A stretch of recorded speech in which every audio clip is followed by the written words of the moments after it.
US considered nuclear strike on China over Taiwan in 1958 report. Former military analyst Ellsberg posted online the classified portion of a top secret document on the crisis that had been only partially declassified in 1975.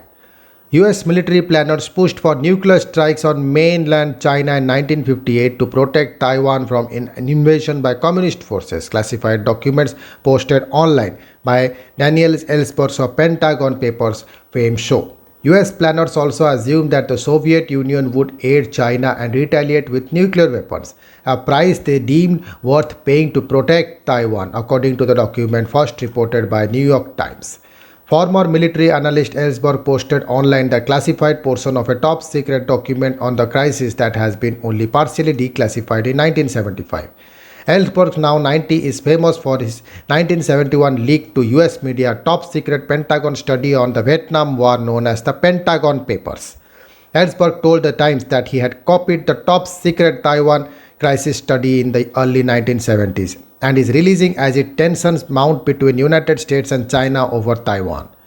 Had an invasion taken place, General Nathang Tuing, the chairman of Joint Chiefs of Staff at that time, made it clear that the United States would have used nuclear weapons against Chinese air bases to prevent successful air interdiction campaigning.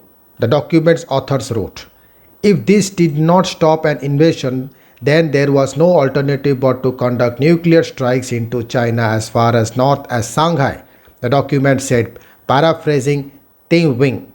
In the events, US President Dwight D. Eisenhower decided to rely initially on conventional weapons. The 1958 crisis ended when communist forces halted artillery strikes on islands controlled by Taiwan, leaving the area under the control of nationalist forces under Chiang Kai-shek.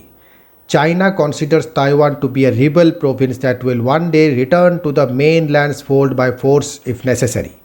Washington has recognized Beijing since 1979 but maintained relations with Taipei and its most important military ally. Tensions remain high. In recent months, Chinese Air Force has increased incursions into Taiwan's air defense identification zone. The United States also frequently conducts what it calls freedom of navigation operations in the flashpoint Taiwan Strait waters.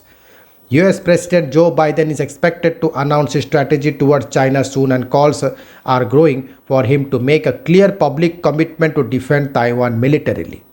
A US law requires Washington to help the island defend itself in the event of a conflict, but the United States has pursued a policy of strategic ambiguity for decades, refraining from clearly stating what circumstances would lead to intervene militarily on Taiwan's behalf. Thank you.